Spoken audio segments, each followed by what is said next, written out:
Hello বন্ধুরা, কেমন আছো তোমরা সবাই? আশা করছি সবাই খুব ভালো আছো, আমিও খুব ভালো আছি। সেদিন গেছিলাম মায়াপুরে। আমার মাসির বাড়ি গেছিলাম, মাসির বাড়ির ওখান থেকেই বাস ছেড়েছিল। তাই সিমেশ্বরী যাওয়ার কথা ছিল, কিন্তু ওরা যাচ্ছে যখন আমি ওই সময় মাসির বাড়ি গেছিলাম, তো আমাকেও নিয়ে গেছিলো। এই রকম মায়াপুরের সুন্দর দৃশ্য দেখলেই মনটা ভরে যায়।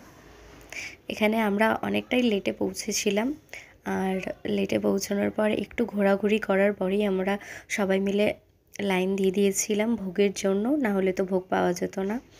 অনেকটাই বেলা হয়ে গেছিলো, এই যে ভোগের টিকিট আমরা পেয়ে গেছি। আর সেদিন ভীষণ ভিড় হয়েছিল। এমনি নর্মাল দিনেই গেছিলাম, কিন্তু তাও প্রচুর ভিড় হয়েছিল। এই যে দুপুরের ভোগ, ফুলকপির তরকারি, চানা পনির ছিল ওখানে, তারপর একটা বেসনের বড়া ছিল, আর সাথে ছিল পায়েস আর রুটি।